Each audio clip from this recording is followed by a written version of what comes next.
Dios les bendiga, Dios les guarde. Bienvenidos a este encuentro bíblico unido en línea con la palabra del Señor. Este que les habla es el reverendo Jaime Luis Camareno Calderón, pastor de la Iglesia Discípulos de Cristo en Dorado Pueblo. Y nos seguimos uniendo a nuestras hermanas congregaciones en este proyecto de traerles a ustedes semanalmente este encuentro con la palabra de Dios, con la Iglesia Central, con la Iglesia de Puerto Nuevo, Sonadora y Dorado Pueblo. Y como ustedes saben, este proyecto que comenzó en el mes de junio ha estado utilizando y sigue utilizando como referencia y como base el material de la revista El Discípulo, que es esta revista, ¿verdad?, que todos sabemos que usa la Iglesia Discípulos de Cristo en Puerto Rico y que nos sirve de material curricular para acercarnos a la palabra de Dios semana tras semana. Como todos recordarán, en las pasadas semanas, desde el mes de junio, hemos estado acercándonos al texto bíblico a través del tema de la sabiduría. Como resumía un poco también el compañero Gamaliel Ortiz la semana pasada, empezábamos con el libro de los Proverbios y se trabajó la sabiduría en el libro de los Proverbios, reconociendo, ¿verdad?, que esa sabiduría se presenta como un personaje, como Dios mismo, ¿verdad?, que es la sabiduría. Luego entonces en el mes de julio estuvimos mirando esa sabiduría a través de los evangelios, y a eso tuvieron nuestros hermanos de la iglesia en Sonadora, de la iglesia en Puerto Nuevo, y nos ha correspondido entonces en el mes de agosto a estar mirando la sabiduría personificada ahora a través de la epístola de Santiago, que empezábamos el lunes pasado, semana pasada, a trabajar con la epístola de Santiago para hablar de la fe y la sabiduría en Santiago, porque seguimos mirando los rostros de la sabiduría, como ha sido el tema de nuestra unidad en la revista El Discípulo. Así que, teniendo como base la revista y la semana que nos corresponde, vamos a estar utilizando la epístola de Santiago, como ya indicamos, y vamos a estar mirando en su momento el capítulo 1, los versos 19 al 27. Son los que sirven de base para el encuentro de esta semana, donde nos invita a mirar esos rostros de la sabiduría, y dice el título de nuestro encuentro: Practícala. Así que vamos a mirar un poco esa experiencia durante el transcurso de este rato. Así que ten tu Biblia a la mano, tu expositor, o hay un enlace que te ponemos para que tú puedas ir a la versión impresa a través de los medios digitales en PDF, que tú la puedas tener también a la mano y así nos puedas seguir y compartir con nosotros, o tu libro de notas para tomar tus anotaciones y así compartir un poco con nosotros. La semana pasada, antes de entrar de lleno en el capítulo que hoy nos corresponde, la semana pasada el compañero Gamaliel Ortiz y el hermano Alex Maldonado estuvieron dándonos una mirada al principio general sobre esta epístola. Y es bien importante algunos datos que ellos mencionaron, no olvidarlos, y yo quiero ampliar algunos aspectos de lo que ellos mencionaron, porque me parece muy interesante y pertinente para nosotros poder ubicar el mensaje de esta epístola. La semana pasada se hablaba un poco en la contextualización de la epístola de Santiago, ¿verdad? Se ubicaba dentro de lo que son las cartas universales, las cartas católicas, debo decir, ¿verdad?, que de alguna forma Gamaliel definía, ¿verdad?, que son ese cuerpo de cartas donde hay otros autores bíblicos aparte del apóstol Pablo y sus cartas, donde también son parte de ese canon bíblico del Nuevo Testamento. En esta ocasión que estamos mirando la carta de Santiago, se hablaba un poco del autor y Gama compartía con ustedes un poco sobre el asunto del autor. Yo quiero abundar un poquito más. ¿Por qué quiero abundar un poco más? Porque nos parece a mí importante el hecho de poder definir o ubicarnos en alguna de las posturas sobre el autor. Nos ayuda a ubicarnos también un poco en tiempo y espacio. De manera que, aunque no hay un consenso, un solo consenso, para decir específicamente quién es el autor, quién es este Santiago, sí hay unas líneas de pensamiento y hay unas inclinaciones que a través de la historia cristiana se han llevado a cabo. Así que cuando nosotros comenzamos la lectura, como hacíamos la semana pasada, la misma carta nos informa que fue escrita por Santiago. También se le llama a ese nombre Jacobo, y se utiliza Santiago según la tradición bíblica porque es el nombre latino y de alguna forma también hace una distinción entre otros Jacobos que también están en la historia bíblica. pero no identifica cuál específicamente es. Hay un consenso general de 4 posibilidades. Fíjense en que yo quiero compartirla brevemente con ustedes. La semana pasada se hablaba de esta 4ª posibilidad, que es una gran posibilidad y que de acuerdo a esta posibilidad nos ubicamos en un tiempo y un espacio dado. Pero también hay otras posibilidades que la misma iglesia cristiana ha manejado durante todo este tiempo. Por ejemplo, tenemos la posibilidad de que sea Jacobo, el hijo de Zebedeo y hermano de Juan, que por lo tanto es primo de Jesús.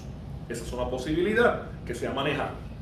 La segunda posibilidad es que Jacobo es el hijo de Alfeo, que también lo tenemos en la escritura y de eso voy a abundar un poquito más ya mismito. Santiago, el hermano de Jesús. Esta es la más utilizada, la más general, la más que la tradición de la iglesia ha afirmado, y de esta también vamos a ver un poco más. Y lo que decía Gamaliel la semana pasada en esa introducción, que es lo que se llama la pseudoepígrafa, que es una manera, una técnica legítima, una técnica que se utilizaba en la antigüedad para honrar o para darle autoridad o validez a un documento con un nombre de una persona de autoridad, y se le ponía ese nombre para que de esa forma tuviera una apertura a que la gente pudiera tener contacto con esto. Ahora bien, cuando nosotros mirando esos ejemplos, esas 4 posibilidades de la autoría, es importante porque, fíjense, en el caso de los hijos de Zebedeo, ¿verdad? Como sería la primera alternativa, la primera posibilidad, es una gran posibilidad, pero ellos, o él, debo decir, murió como mártir en el año 44 por orden de Herodes Agripa. Cabe señalar que para el cristianismo católico romano identifica a este como el autor, ya que afirma que Jesús no tuvo hermanos. En el caso nuestro como protestantes, si nosotros afirmamos que Jesús tuvo hermanos. Por otro lado, el segundo caso, cuando hablaba de la posibilidad del hijo de Alfeo, a pesar de haber sido un discípulo directo de Jesús y hermano de Mateo, no se tiene más información de él. Además, no es fácil que hubiera escrito una carta con tanto peso de autoridad según los estudiosos bíblicos. Ahora bien, en el tercer caso nos presenta la probabilidad de que nuestro autor de la carta haya sido este Santiago, hermano de Jesús, quien fue respetado como una persona clave en la iglesia de Jerusalén y fue uno de los autores de la carta autoritativa que fue mandada al final del Concilio de Jerusalén, allá en Hechos 15, que el maestro Alex Maldonado nos hablaba la semana pasada y nos mencionó a Hechos 15. Y esta carta de Hechos 15, cuando la vemos en Hechos 15, usted la puede buscar, allí contiene expresiones muy parecidas a esta carta de Santiago. Y se sabe que este Santiago, hermano de Jesús, murió como mártir en el año 62, ¿verdad? Después de Cristo, claro está, en la era común, en la era actual. Aunque en un principio, también como se mencionó la semana pasada, los hermanos de Jesús no estuvieron tan metidos en el ministerio de según nosotros vemos en el Evangelio de Juan. Luego se entiende que de ocurrir la resurrección, luego del evento de la resurrección, las cosas cambiaron, como lo testificaba también Hechos capítulo 1 y verso 14. Tanto fue el cambio de actitud de los hermanos de Jesús que Santiago llegó a ser uno de los líderes más sobresalientes de la primera generación de cristianos, al punto, escuche bien, de que se le llama o se le distingue como el primer obispo de Jerusalén. Obispo es el pastor. Ese título de obispo se le daba al pastor de la comunidad o de la ciudad. A diferencia del tiempo presente, ¿verdad?, que estamos acostumbrados a tener iglesias en todos los pueblos, en los barrios, en las ciudades. En ese momento, la iglesia cristiana era una que estaba representada y estaba ubicada en la ciudad de manera oficial. Por lo tanto, se identificaba a ese pastor y se entendía o se entiende, según la tradición bíblica y los historiadores de la época, que Santiago se le reconoce como el primer pastor de Jerusalén. Lo atestiguan historiadores de la época y también los llamados padres apostólicos, que son aquellos primeros maestros de la iglesia cristiana, entre ellos el gran Clemente de Alejandría, también Jerónimo. De alguna forma en sus escritos apuntan a Santiago como obispo en Jerusalén. Por último, hay quienes establecen entonces, como se decía la semana pasada, que fue un autor que recopiló estas enseñanzas y utilizó la técnica de la pseudoepígrafa para darle autoridad eclesiástica. Ahora bien, ya son 4 posibilidades, y de acuerdo a las 4 posibilidades que la misma iglesia, repito, que la misma tradición de la iglesia cristiana ha manejado durante todo este tiempo, dependiendo dónde yo me ubique, entonces eso me va a llevar a ubicarme en un tiempo histórico dado dentro de ese inicio del cristianismo del primer siglo, segundo siglo. Ahora bien, de mantenernos con el Santiago hermano de Jesús, que esa es mi inclinación, yo me voy más por el hermano de Jesús. Es importante eso ubicarlo porque, vuelvo aquí a la pizarra, porque si yo me ubico en esta opción de Santiago, hermano de Jesús, eso me lleva a estar aproximadamente entre el año 40 y el año 60, voy a ponerlo aquí un poquito más oscurito para que se pueda ver mejor, 60-40 después de Cristo. ¿Por qué? Porque se sabe que Santiago ya era pastor en Jerusalén para el año 41, y él muere como mártir 61-62. Así que más o menos se ubica en ese tiempo si le damos el peso a esta alternativa de que es el hermano de Jesús quien escribe esta carta. Lo segundo, como se enfatizaba la semana pasada, si el otro movimiento es la pseudoepígrafa, pues lo voy a ubicar entonces en el año 100, que ya estamos hablando del siglo segundo, del año 100 en adelante, principios del siglo segundo, donde se recogen estas enseñanzas, porque veíamos la semana pasada que Santiago, más que ser una carta, es como un recogido de enseñanzas, que eso se parece mucho a Proverbios en el Antiguo Testamento, un recogido de enseñanzas, en este caso para vivir la fe en Cristo. Así que mi propuesta y mi inclinación en el análisis que voy a hacer, me voy a llevar entonces por esta tercera alternativa que está aquí, ¿verdad? De que es Santiago, ese hermano de Jesús que se había convertido en pastor de la iglesia en Jerusalén. Desde esa perspectiva, como dato interesante, si eso fue así y si la inclinación en el lado protestante es ese, podríamos decir que esta carta, este documento de Santiago, podría representar el primer libro escrito del Nuevo Testamento, dirigida a judeocristianos dentro de un contexto judío. Y eso es importante, quizás hay muchos de ustedes que ya lo saben, pero quizás otros no lo tienen tan claro o no lo saben. Cuando hablamos de judeo-cristiano, voy a escribir en este lado de acá, cuando hablamos de judeo-cristiano, que es una palabra obviamente que está compuesta por judío y por cristiano, ¿verdad? Son dos términos que se unen en esa palabra. La tradición que viene de aquellos que vienen del judaísmo y ahora se hacen cristianos para entonces ser judeocristianos. De manera que este nombre tan largo de judeocristianos lo que significa es que esta persona es cristiana, pero viene de la tradición judía. A diferencia del gentil, que sabemos que los gentiles son todos aquellos que no vienen de la tradición judía.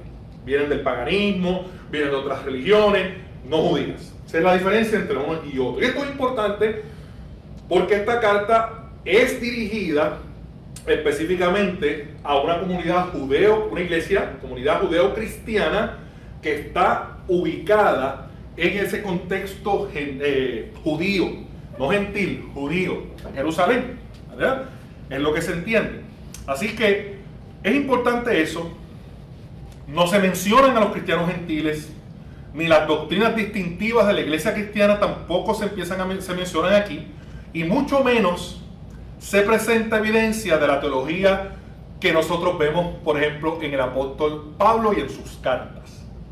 De manera que estamos ante un documento y un escrito, como se decía la semana pasada, que reúne una serie de enseñanzas y de consejos prácticos para la vida cristiana, donde todavía no se ha establecido una línea teológica sistemática, como se llamaría, pero sí se ha empezado a aplicar unos principios de la fe para vivir este mundo cristiano que ahora, ¿verdad?, creemos en Cristo y que ya no somos judíos, ¿verdad? En ese sentido. Por otro lado, estas evidencias nos llevan a ubicar la redacción de esta carta, como ya dije, en el lado de acá, entre los años 40 y 60, y como ya mencioné, utilizando unas fechas de referencia, el Concilio de Jerusalén, aproximadamente en el año 42 del primer siglo, ya data que Santiago era pastor ya allí, porque dijimos que empieza más o menos en el 40, y la muerte entonces de Santiago, que ya mencioné, que murió mártir, y dice la tradición de la iglesia que más o menos muere cerca del año 61-62. Así que eso nos ubica en ese lugar. Ubicándonos entonces en esa línea, mirando esta línea que está ahí arribita, fíjense que hay unos números que yo puse aquí, 0, 33, 40, 60, 100, significan una línea histórica, el año 0 marcado como el año en que nació Jesús, ¿verdad? Comenzando el después de Cristo. Año 33, el año en que la tradición bíblica nos ubica, que fue la edad que tenía Jesús cuando muere en la cruz. Y de ahí entonces ponemos entre el 40 y el 60, ¿verdad? Es entonces lo que estamos planteando, donde nos debemos ubicar, porque si nos quedáramos solamente con el otro planteamiento de la pseudoepígrafa, nos pondría ya acá, terminando el siglo I, empezando el siglo II. Hay una realidad, obviamente, social y económica muy particular, como aquí también hay una realidad social y política muy particular, que la semana pasada de alguna forma se apuntaba a eso. Y esto nos acerca también mucho más al tiempo de Jesús. Por lo tanto, ese mundo social, económico, político, religioso del tiempo de Santiago, al ubicarnos como el autor Santiago, el hermano de Jesús, nos pone entonces en perspectiva de que estamos en una realidad social muy particular, de un cristianismo naciente, de un cristianismo que se está empezando a abrir paso y que las personas están empezando a conocer con el agravante, y con eso no quiere decir que sea malo, pero con el agravante de que hay una expectativa de retorno. ¿A qué me refiero? A que Jesús va a volver. Hay lo que se llama, ¿verdad?, la parucía, que Él va a volver. Por lo tanto, esto es ya rápido, ellos esperaban que esto fuera inmediatamente. Por lo tanto, el proceso de desarrollo teológico va a ser más lento, porque ¿para qué enfatizarnos o agobiarnos con asuntos teológicos si ya Él viene pronto? Lo que tenemos que hacer es vivir de acuerdo a los parámetros que Jesús dejó, porque ya Él está por regresar, de manera que esto va a terminar. Así que eso nos ayuda también a ubicar un poco las realidades de lo que allí está ocurriendo. Es también importante mencionar, y sé que todavía no hemos entrado en el texto de hoy, no me he ido todavía, sé que estamos ahí. Es muy importante mencionar que esa posible fecha de redacción, como ya acabo quizás de empezar a plantear, está muy cerca del tiempo de Jesús, 10, 20 años después de la muerte y resurrección de Jesús. Y la evidencia en la misma carta indica que los cristianos se habían esparcido probablemente por causa de la persecución judía que nos describe el libro de los Hechos allá en su capítulo 8. Y los creyentes y las creyentes de esta carta de Santiago están sufriendo una persecución severa. O sea que no solamente tenemos el problema social ya conocido desde el tiempo de Jesús, de una sociedad estratificada, de una sociedad injusta, que el poder está en los más pequeños, que la pobreza es una realidad, que el hambre es una realidad, que como decíamos en el sermón de hace unos domingos atrás, cuando hablábamos un poco de la multiplicación, aquella de los panes y los peces que hizo Jesús, hablábamos de que aquellas personas no tenían posibilidad alguna de adquirir alimento. O sea, no era un asunto de que estaban lejos de un sitio para comer, es que no tenían los recursos. Así que, aparte de esa realidad social, económica, cultural que está viviendo esa comunidad, lo que nos dice aquí es que ahora se le suma una persecución religiosa. Una persecución religiosa muy grave. Porque no perdamos de perspectiva, como yo le digo a mis estudiantes muchas veces en las clases de historia de la iglesia, en el instituto bíblico o en la universidad, que les digo, hay dos persecuciones. Primero está la persecución que yo llamo interna, que es aquella que el judaísmo llevó contra el cristianismo naciente, que lo vemos en el libro de los Hechos particularmente, y luego tenemos la persecución de Roma, cuando ya Roma identifica al cristianismo como religión totalmente aparte, y esa la vemos desarrollada en otra de las cartas y obviamente en Apocalipsis en todo su esplendor. Así que aquí tenemos una persecución, una iglesia gente que pertenece a la iglesia, que está en una sociedad estratificada, con muchas necesidades, con escasez, con carencias, cero posibilidades de cambiar eso, y ahora también tiene un sufrimiento de persecución severa sobre ellos. Han sido expulsados de la sinagoga, ¿verdad? De ese lugar, porque ya no son judíos. Algunos han sido separados de sus propias familias, escuche esto bien, por causa de Cristo. Así que no solamente está el problema de que Roma está ahí, de que somos del judaísmo, de que somos judíos, que ahora también somos cristianos, sino que también esto implica que a causa de la fe en Jesucristo, ahora también hemos sido hasta separados de nuestras propias familias. Muchos han perdido sus trabajos y quienes han tenido sus propios negocios han sufrido lo que se llama para nosotros el boicot, que es la presión, la extorsión, porque sencillamente eran creyentes en Jesucristo. Y el resultado de tal persecución, mis hermanos y hermanas, produce un interés que llamaríamos un interés egoísta en la defensa de cada uno de las personas. Cada cual entonces empieza a defenderse o empieza a buscar cómo solucionar su situación. Así que estos y estas cristianos y cristianas que tenemos en el tiempo de Santiago, del Santiago, hermano de Jesús, entre esos años 40 al 60 en Jerusalén, se dedican a protegerse y no se ayudan los unos a los otros. Ese sentido de comunidad que Santiago está enfatizando, que Maestro Alex Maldonado decía la semana pasada, ese sentido de comunidad, ese mensaje de Santiago de que somos ahora un cuerpo, somos una comunidad llamada iglesia, que ahí apuntaba un poco ese capítulo de la semana pasada cuando hablaba un poco a las 12, ¿verdad? Comunidades de la diáspora, de alguna forma diciendo, mira, ya no somos 12 tribus exactamente, ahora somos la iglesia del Señor que está esparcida por diferentes lugares. Por eso Santiago, siendo un excelente pastor de la iglesia en Jerusalén, sintió la responsabilidad entonces pastoral hacia quienes habían salido de su iglesia, sea porque los separaron de sus comunidades o por la persecución, etcétera, etcétera. Y esto lo llevó a escribir con 3 propósitos principales. Número 1, el escrito de esta carta quiere animar a estos creyentes en medio de su aflicción. Eso es lo primero. Se hablaba de eso la semana pasada y lo volvemos a enfatizar. Quiere animar a esa comunidad de fe en medio de esa aflicción. Número 2, corregir ciertos errores, podríamos llamar doctrinales, teológicos, que se encontraban entre ellos. Hay muchos falsos maestros, de eso Santiago habla en su carta, ¿verdad? En otros capítulos más adelante. Y tercero, enseñarles cómo vivir en un tiempo de desánimo y de aflicción. Y digan ustedes si no estamos viviendo nosotros un tiempo de desánimo y de aflicción por muchas razones, no necesariamente por la misma razón que estos cristianos del tiempo de Santiago, pero podemos buscar esa metáfora de la aflicción, ¿verdad? Esa imagen de la aflicción, esa imagen del desánimo. Y hoy nosotros tenemos nuestros propios desánimos, tenemos nuestras aflicciones, tenemos nuestros retos, tenemos una sociedad polarizada, segmentada, donde la capacidad de la riqueza no está en manos de todo el mundo, de los accesos a los recursos, muchas cosas que van pasando, el acceso a la salud, a los recursos para atender nuestra salud en medio de una pandemia, imagínense. Todo eso también hace patente lo que también esta iglesia ha estado viviendo.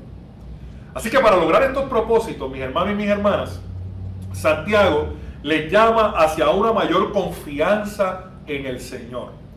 La fe a la que Santiago los anima es una fe práctica. Más que teórica, es una fe práctica. Y no queremos con esto hacer este énfasis para que usted vaya a antagonizar entre lo que es la teoría y la práctica.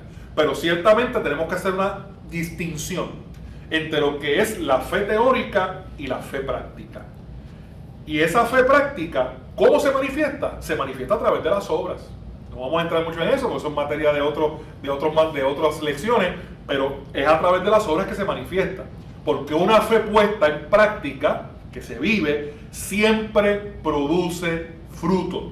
No es que se obligue uno a producir el fruto, pero una fe que se vive genuinamente, una fe que se pone en función de los retos y desafíos que tenemos en el presente, en medio de los retos sociales, políticos, económicos, religiosos, emocionales, familiares, culturales, el resultado siempre va a ser fruto, cuando se pone en práctica.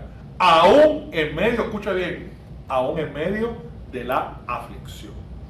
Así que mis hermanos y mis hermanas, en esta introducción extendida que comenzaba la semana pasada en una parte inicial del compañero Gamaliel y el compañero y amigo maestro Alex Maldonado, y digo maestro Alex Maldonado porque fue maestro de mi hija, y por eso distingo siempre esa función de maestro. Esta carta es un verdadero llamado a vivir con altas expectativas éticas. Y es por tanto un manual para creyentes que deseamos vivir una fe más allá del verbo, más allá de decirlo, más allá de la expresión de la palabra, queremos vivir esa fe. Por eso, en el transcurso de los 108 versículos en los que se divide esta carta, hay, apúntelo bien, hay 54 exigencias, lo cual implica una expectativa clara de una vida ética cristiana mejor, superior, de mucho más calidad. Lo importante es aquí, mis hermanos y mis hermanas, en todo caso, que en la carta hay una tensión permanente entre la exhortación ética y el discurso que llamamos inspiracional. ¿Y qué es esto?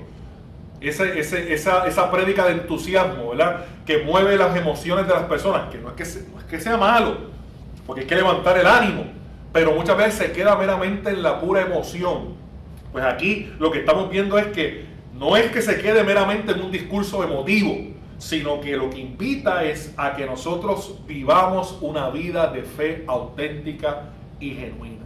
Así que mire, no hay duda de que detrás de cada frase hay un cristiano, en este caso Santiago, que escribe, que habla a partir de experiencias reales, no de cosas hipotéticas, no de ejemplos o de otras personas, sino de experiencias reales, de situaciones que él vivió en ese contexto que estábamos tratando de definir, que desde la semana pasada también se viene hablando.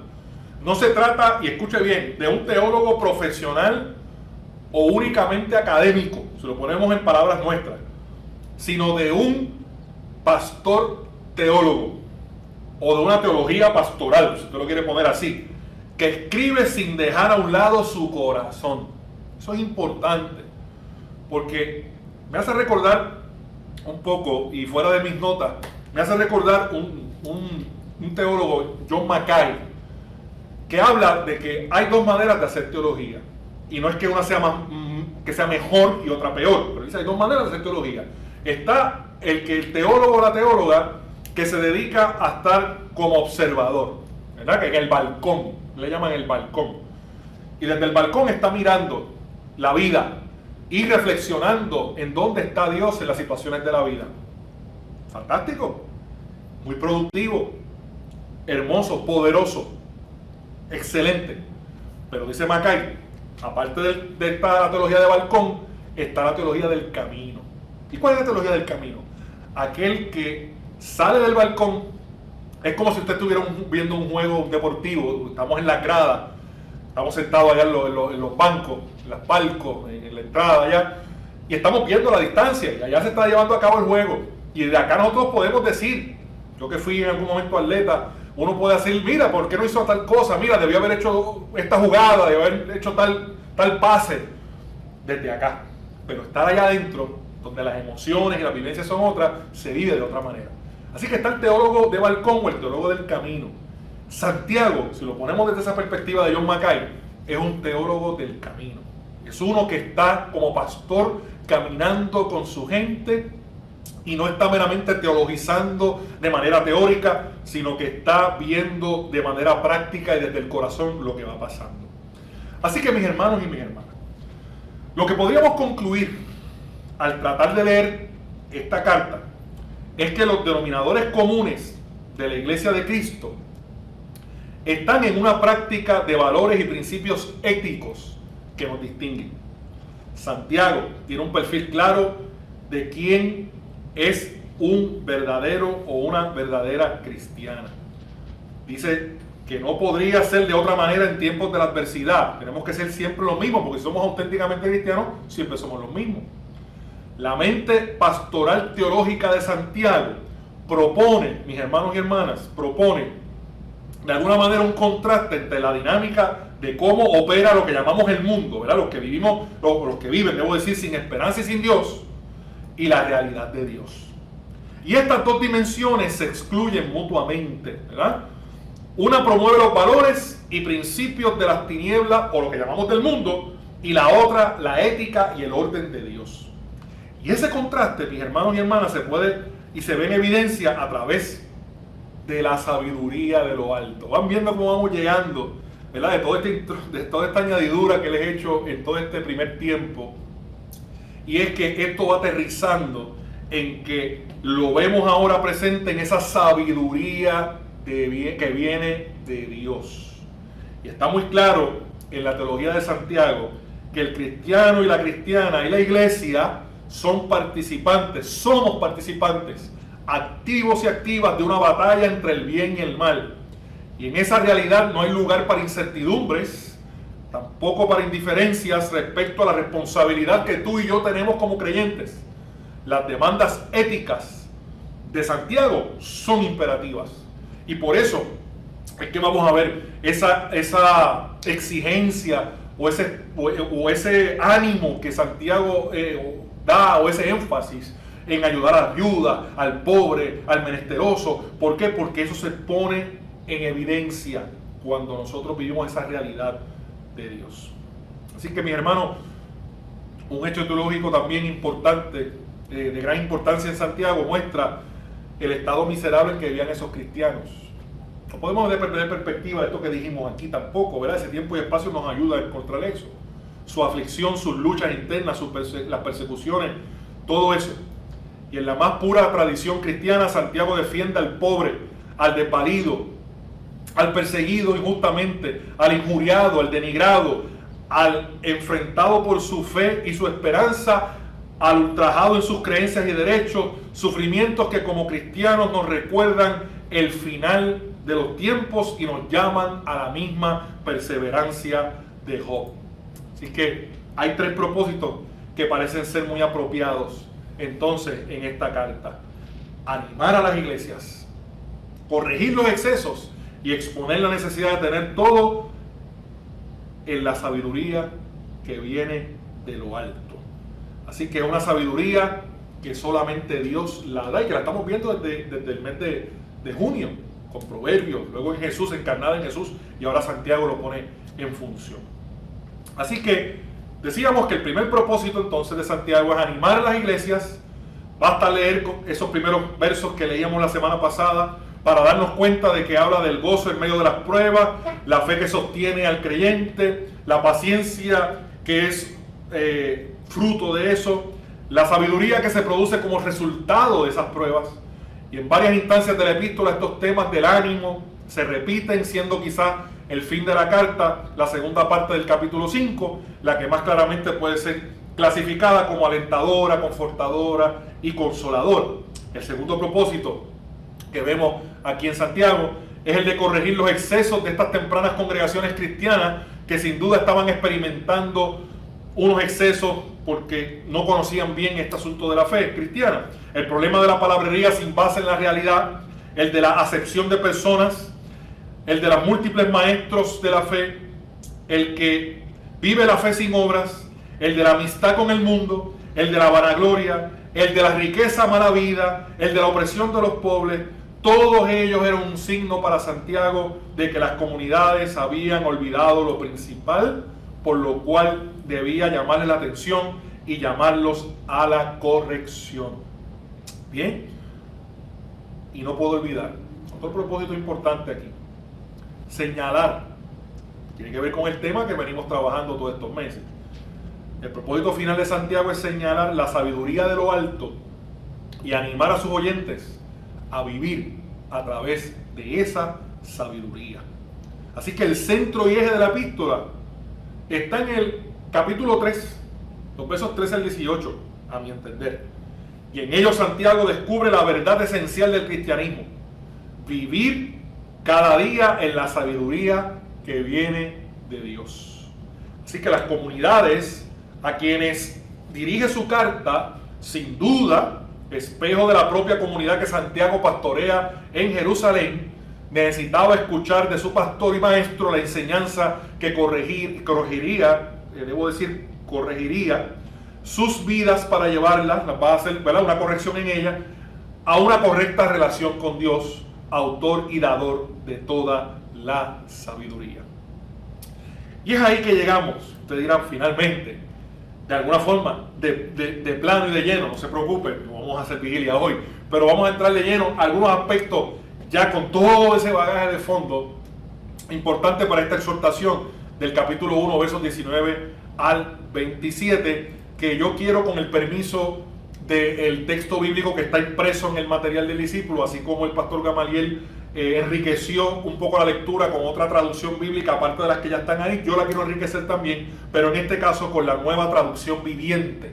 Voy a leer de la Nueva Traducción Viviente, usted la puede escuchar y también va a aparecer ahí en pantalla para que usted la pueda, si acaso, leer también mientras yo la voy leyendo. Dice Santiago 1, 19 al 27 en la Nueva Traducción Viviente: mis amados hermanos, quiero que entiendan lo siguiente. Todos ustedes deben ser rápidos para escuchar, lentos para hablar y lentos para enojarse. El enojo humano no produce la rectitud que Dios desea. Así que quiten de su vida todo lo malo y lo sucio y acepten con humildad la palabra que Dios les ha sembrado en el corazón, porque tiene el poder para salvar su alma. No solo escuchen la palabra de Dios, tienen que ponerla en práctica. De lo contrario, solamente se engañan a sí mismos. Pues, si escuchas la palabra pero no la obedeces, sería como ver tu cara en un espejo. Te ves a ti mismo, luego te alejas y te olvidas cómo eres. Pero si miras atentamente en la ley perfecta que te hace libre y la pones en práctica y no olvidas lo que escuchaste, entonces Dios te bendecirá por tu obediencia. Si afirmas ser religioso pero no controlas tu lengua, te engañas a ti mismo y tu religión no vale nada. Y aunque de eso se va a hablar más ampliamente en unas semanas más adelante, pero ya aquí nos está dejando ver algo. La religión pura, dice el verso 27 para ir terminando, la religión pura y verdadera a los ojos de Dios Padre consiste en ocuparse de los huérfanos, aquí está lo que veníamos diciendo, y de las viudas en sus aflicciones, y no dejar que el mundo te corrompa. Palabra de Dios en esa traducción, la Nueva Traducción Viviente, la Nueva Traducción Viviente. Miren,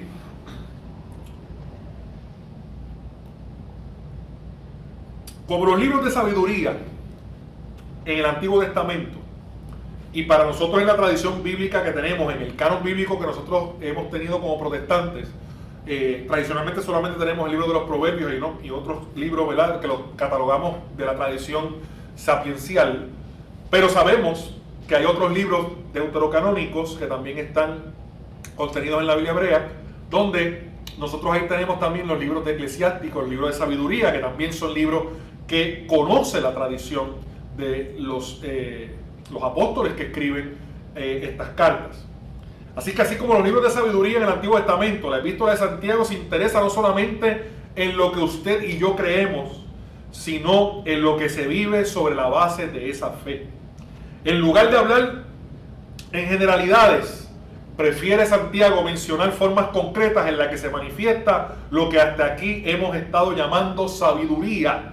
Y en términos de este pasaje, de este capítulo ahora que estamos, viene a ser la palabra de Dios. Así que esa sabiduría, que voy a escribir por aquí, importante, esa sabiduría ahora es sinónimo o es igual a esa palabra en mayúscula, ¿verdad? Porque estamos hablando de esa palabra de Dios que está contenida, ¿verdad?, en la Escritura para nosotros y que proviene de Dios. Por lo tanto, es esa palabra que me lleva a ser sabio para vivir esta fe en Cristo. Así que en vez de hablar de cosas generales, prefiere mencionar cosas concretas, y a esa sabiduría este pasaje viene a ser la palabra de Dios, esa palabra implantada por la enseñanza cristiana y por obra del Espíritu Santo.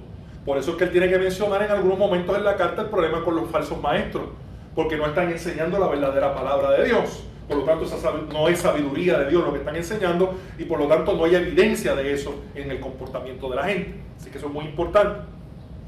Así que viene la advertencia, ¿verdad? Desde esta realidad viene la advertencia que tenemos que tener en cuenta. Cuidado con la falsa religión, con la falsa fe. Aquello que, ¿verdad?, que nos dice que queremos, hacemos mucho, decimos mucho, pero no hacemos, ¿verdad? Cuidado, dice Santiago. Así que toda esta última sección del capítulo 1 que tenemos como base para este encuentro de esta semana, está centrada en una declaración fundamental, que es a su vez la dinámica operativa de la ética cristiana. La palabra de Dios, iglesia, hombre, mujer que estás aquí con nosotros hoy, la palabra de Dios es para vivirla, no es solamente para decirla. Sí, es importante decirla. Yo siempre le digo a mi congregación, la memorización, aquellos que tienen esa mente prodigiosa de memorizar, gloria al Señor, porque pueden memorizar esos trozos de la Escritura y los pueden recitar y los pueden decir. Pero no nos quedemos meramente en eso. Hay que vivir esa palabra de Dios. Nuestra vida, dirigida por esa palabra.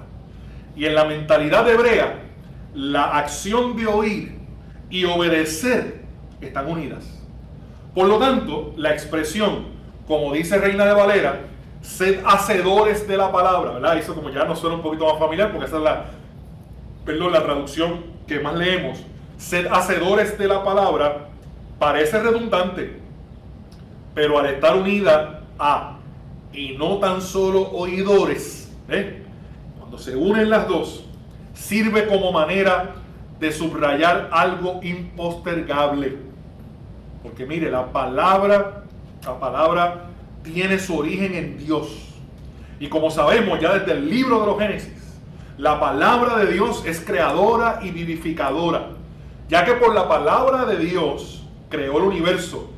Y por esa palabra nos hizo a nosotros los seres humanos como seres vivientes también.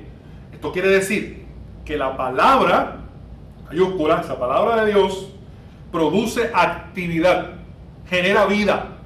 Por eso encontrarse con la palabra siempre implica transformación. Eso es importante. No podemos quedarnos igual. La palabra nos invita al cambio. Debe producir un cambio en nosotros. Así que mis hermanos y mis hermanas, vivir la palabra es posible solo cuando nos sujetamos al Espíritu que la inspiró. Hacer que la palabra inspirada de Dios sea una experiencia es solo obra del Espíritu Santo. El Espíritu Santo es la ley de Dios en nosotros, por lo que obedecer al Espíritu, vivir en el Espíritu, es obedecer la palabra de Dios, es vivir en sabiduría. ¿Okay? Así que el Espíritu que inspiró la palabra nos inspira a nosotros a ponerla en práctica. Y eso es lo que Santiago nos quiere transmitir. Cristo es la palabra encarnada. El Espíritu se ha encarnado en nosotros para que seamos como Cristo. Esto es lo que en esencia significa obedecer su palabra, ser como Cristo es. Y no puede haber nunca un perfil para la vida cristiana separado de la palabra divina. Cuidado con eso, por el contrario, el criterio humano nunca puede ser normativo de la ética cristiana.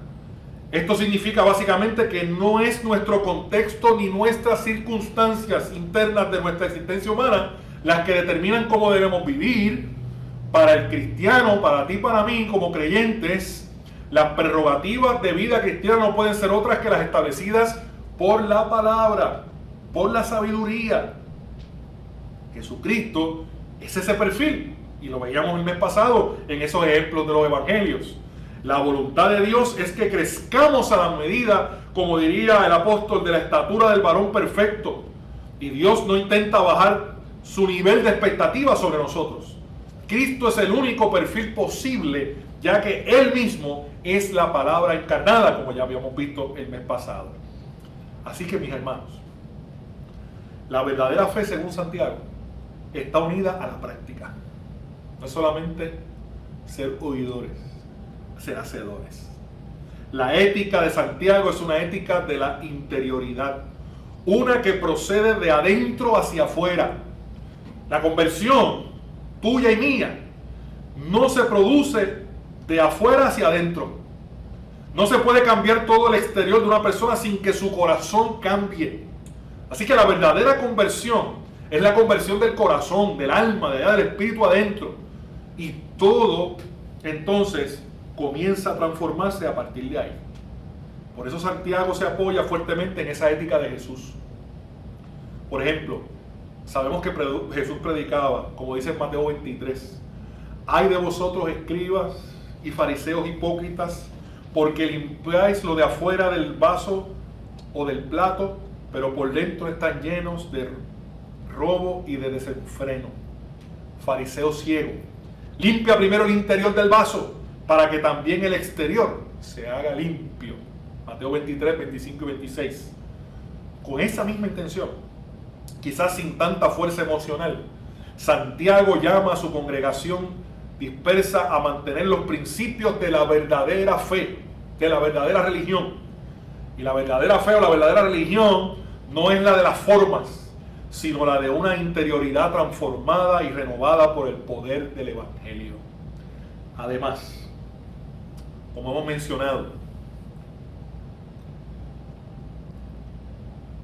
mencionado, la carta de Santiago fue escrita en una época de grandes conflictos. Definíamos un poco esa línea histórica, ¿verdad?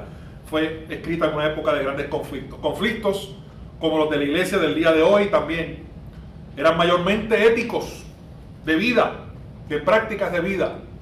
Ver la injusticia y no hacer nada contra ella.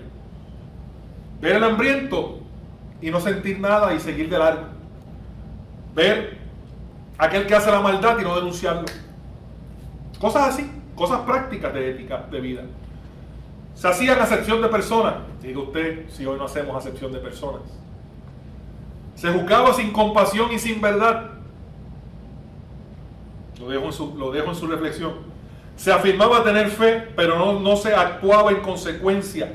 Se vivía de la vanagloria, ¿verdad? Una gloria hueca, sin sentido.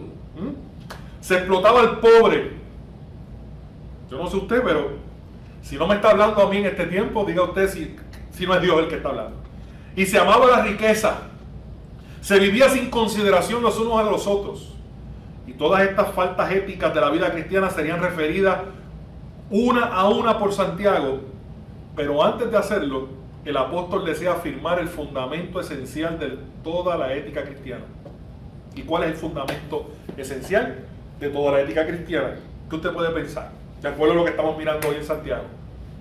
Se hace lo que se dice. Repita eso.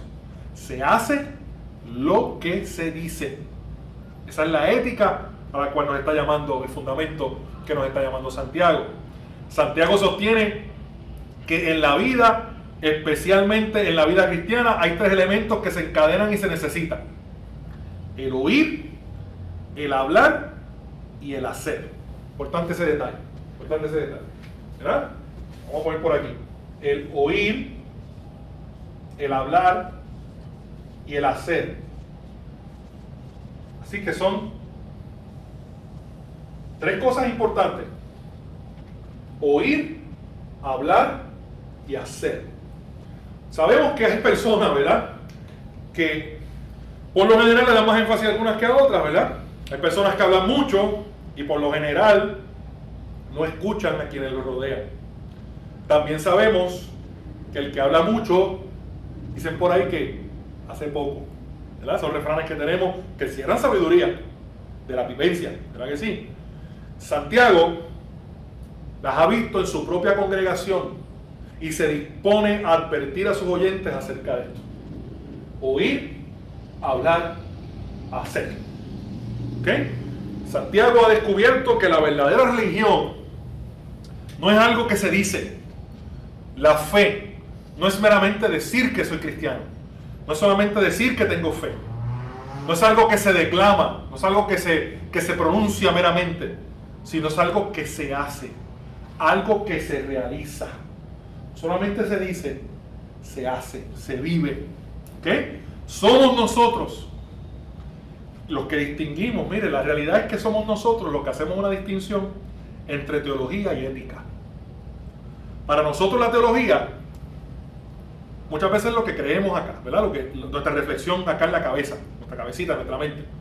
Y ética, lo ponemos entonces como las cosas que hacemos con las manos. En la unidad de la fe, según como Santiago lo ve, no se puede hacer nada con las manos que antes no haya estado en la cabeza.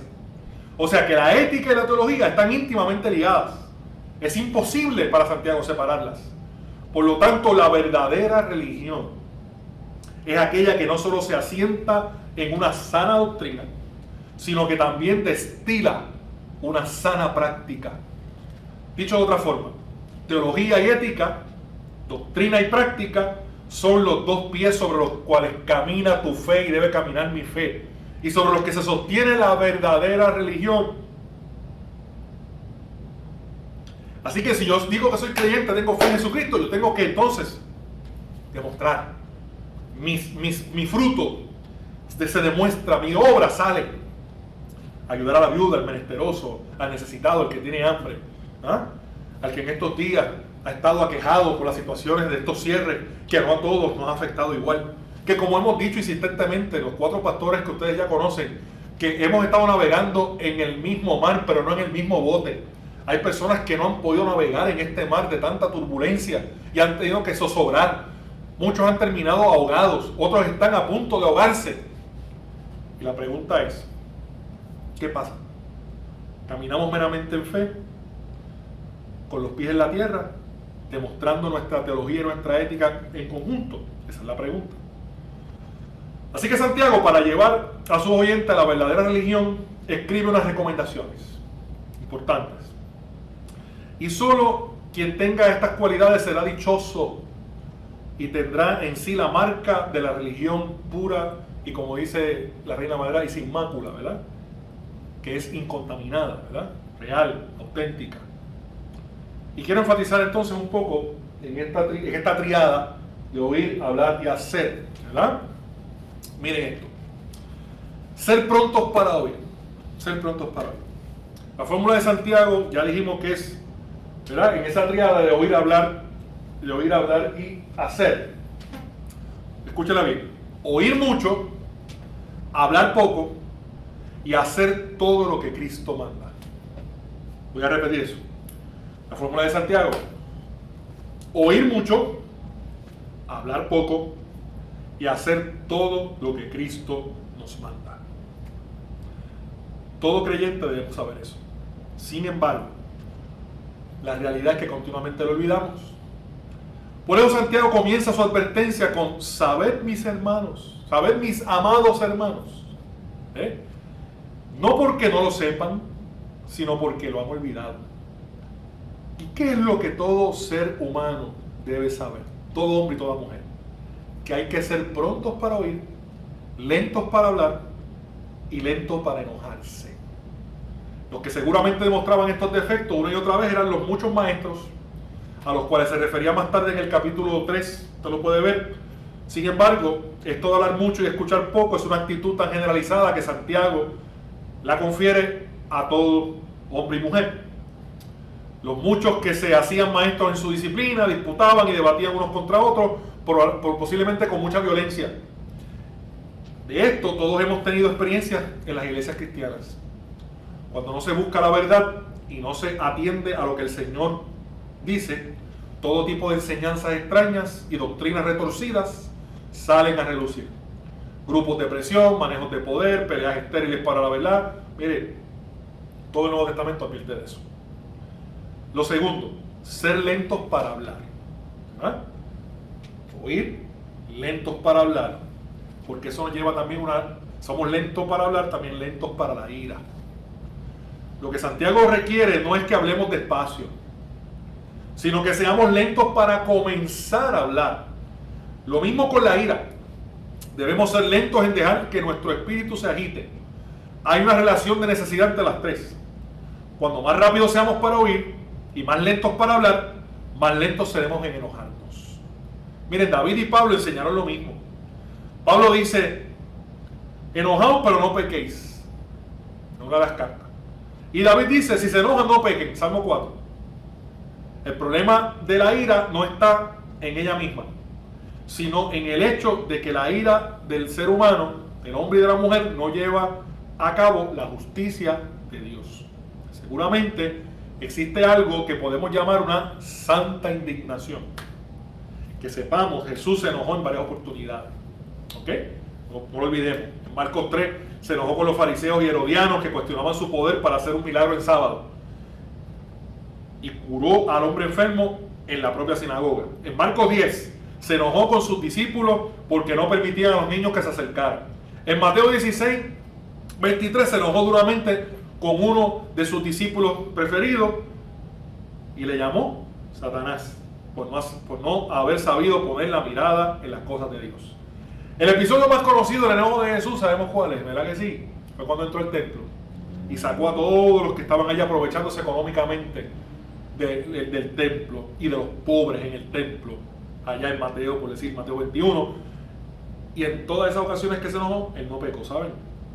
También el apóstol Pablo describió a los corintios su santa indignación allá en 2 de Corintios 11. Una indignación que nace de querer hacer que se haga la voluntad de Dios sobre toda la tierra. Pero cuidado, la ira es también la causa de mucho mal en este mundo, ¿sabes? Cuando nos enojamos perdemos la razón. No escuchamos a nadie, solo gritamos y nos dejamos dominar por nuestros sentimientos mal dirigidos.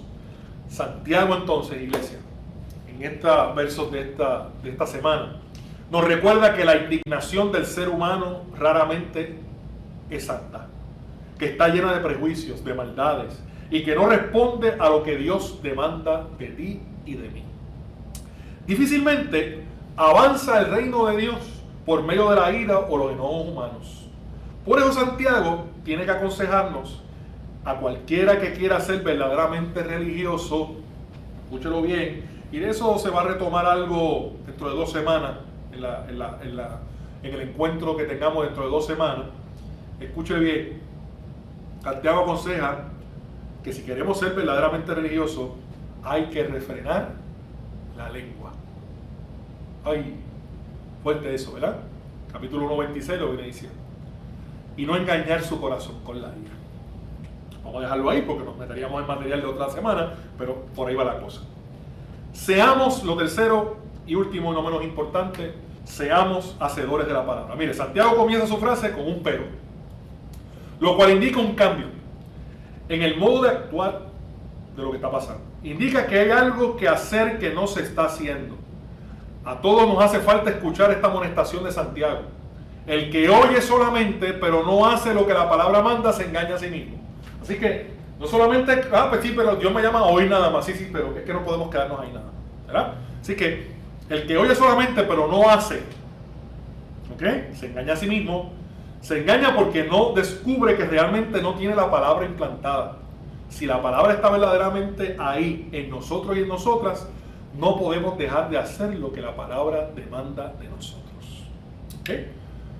Si la palabra exige una ética de vida, una reacción a las cosas que ocurren a nuestro alrededor, a la denuncia de aquello que es injusto, de aquellos que están viviendo en niveles de pobreza. Decía maestro Alex Maldonado la semana pasada, hablaba un poco de las estadísticas de los niveles de pobreza en este país.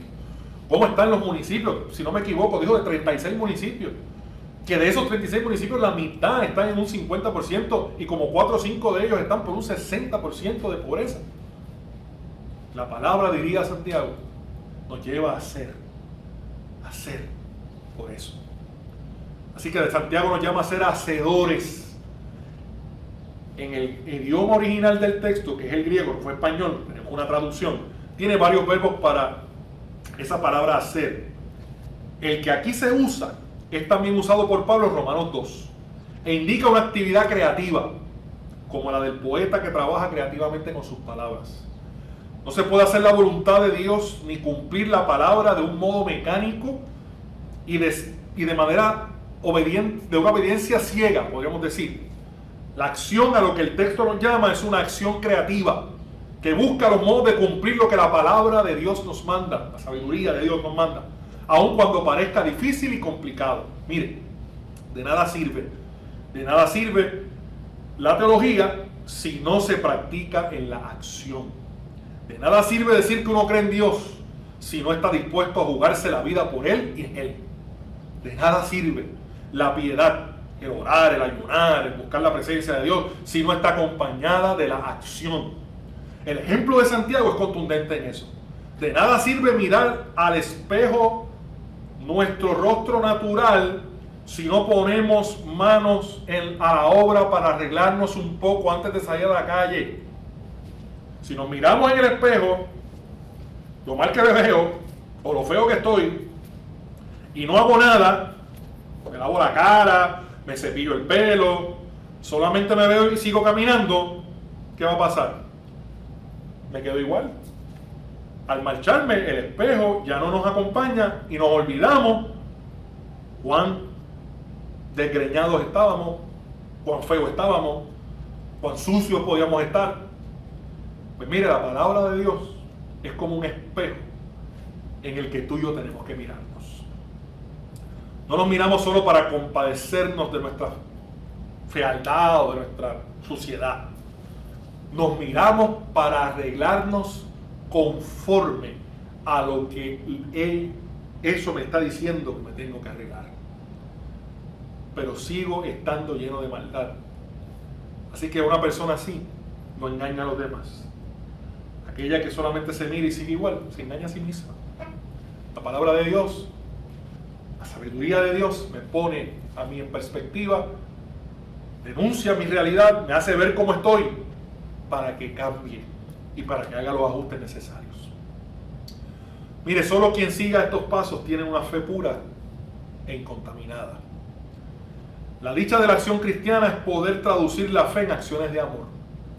La verdadera religión, iglesia, hermanos y hermanas, no es la del parecer, sino la del ser. Si alguno es de la opinión de ser religioso, de lo que ustedes me están escuchando, están aquí, o si alguno piensa que es cristiano, o si alguno parece ser cristiano, o es contado entre los cristianos, o tiene reputación de cristiano, entre otras posibilidades, cuidado, porque podemos ser como los fariseos, que parecían que eran y no eran. Por fuera se parece, pero por dentro no se es. Por fuera se tiene apariencia de algo, pero por dentro no se es nada. ¿Ok?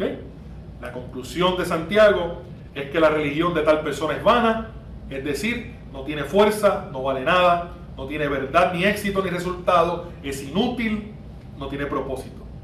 Así que esta persona solo engaña su corazón porque no refrena su lengua, porque no hace misericordia, porque no hace actos de amor, porque no hace justicia, porque no ayuda al hambriento, porque no ayuda a la viuda, al menesteroso, le pasa por el lado y no hace nada. Así que mis hermanos y mis hermanas, Santiago nos llama como oyentes. Nos llama a tener delante de Dios una religión pura e incontaminada. También Pablo dijo, para los que son puros, todas las cosas son puras, allá en la carta de Tito. Y nuestro Señor dijo a los fariseos que no había que purificarlo de afuera del vaso, sino el vaso por dentro. Para Santiago, la religión pura y sin mácula e incontaminada no es aquella que se traduce en ritos y ceremonias religiosas, sino aquella que se traduce en acciones de amor, de justicia y en pureza del alma. ¿Y quiénes son los inmediatos receptores para Santiago de ese amor cristiano? Pues miren, repetimos otra vez, lo hemos dicho varias veces, está ahí en el texto. Los huérfanos, las viudas. Sabemos que en el Antiguo Testamento hay muchas leyes que defendían a las viudas y a los huérfanos. Por lo tanto, oprimir a un huérfano, no atender a la viuda, es tan grave como derramar sangre inocente o adorar dioses ajenos. Así que Santiago nos manda a visitarlos en su aflicción. Y este tipo de visitación es más que estar con la persona y acompañar, decir que fui y lo vi. Es llegar allí y proveer a su necesidad. Las viudas y los huérfanos en esa época eran pobres porque no tenían medios legales, como hemos definido en esa línea histórica. No tenían los medios para ellos alcanzar y suplir sus necesidades. Dependían de la subsistencia de los parientes cercanos o lejanos que pudieran compadecerse. Y una de las primeras acciones de amor cristiano, sabemos que en Hechos, fue precisamente cuidar de las viudas, las mismas que debían de ser atendidas. También nuestro Señor, en su famosa parábola del juicio de las naciones, indicó que quienes fueron aceptados por el Señor en el reino celestial fueron aquellos que mostraron actitudes de compasión cristiana a través de los más necesitados. Así que esa es la verdadera religión. Y dice Santiago también, si tú quieres guardarte sin mancha del mundo, es el segundo mandato que nos manda. Quizás esta frase sea una de las más difíciles de interpretar de toda esta epístola. Siendo Santiago judío, parecería que está reafirmando el legalismo de la pureza ritual de los judíos, pero la frase parecería indicar que uno debe continuar guardando las leyes judías de pureza. Y esta interpretación podría traer a colación el texto de Gálatas 2, en el que Pablo condena a Pedro por retraerse y apartarse de comer con los gentiles, luego de que viniesen a Galacia ciertas personas de parte de Jacobo, de Santiago. Y esta interpretación, sin embargo, va en contra de todo lo que la epístola nos está enseñando. La frase debe ser entendida en el contexto de un cristianismo que se ha liberado de la ley judía. Es un comentario de la perfecta ley de la libertad. Si somos hacedores de la palabra, como Santiago demanda, la perfecta ley de la libertad nos guiará a mantenernos sin mancha en el mundo. Quiero ya, para concluir este encuentro con este texto y de esta semana, recordar un poco el propósito nuestro. La fe hay que practicarla. Se oye, se habla, pero también se hace, se practica. En nuestros contextos tenemos que buscar los desafíos que tenemos por delante. Hay que practicar la fe. No solamente ser oidores, hay que ser hacedores. Yo creo que ya el mundo está cansado de mucho creyente que dice ser creyente, pero no demuestra ser creyente. Este mundo necesita cada día más el señalamiento de lo injusto y de reflejar en nuestra conducta como creyentes el verdadero amor del Señor. Así que mis hermanos y mis hermanas, me parece que es bien importante que tengamos eso en perspectiva. Esta es la verdadera religión. Lo demás es puro cuento. Solo quienes aman de hecho y en verdad, no de palabras ni de oído, han comprendido la esencia de la verdadera religión, de lo que Dios reclama y espera de cada uno de nosotros. Somos creyentes, tenemos fe en Jesucristo, oímos su palabra, la practicamos, la vivimos, ayudamos al pobre, al menesteroso, a la viuda, al que está pasando hambre, al que tiene la necesidad, al que está muy cerca ahí, no solamente haciendo un gesto de visitación, sino haciendo lo que Dios nos llama a hacer. Esa es la verdadera religión. No hay tiempo para más. Gracias por este espacio que nos ha regalado en el día de hoy y esperamos en el Señor que estas notas te ayuden a seguir reflexionando en este texto y a que puedas, como yo, recibir esa invitación de Santiago a no solamente hablar de Dios, sino a practicar y a vivir la fe de manera auténtica y de manera genuina. Que Dios te bendiga, que Dios te guarde. Te esperamos la próxima semana.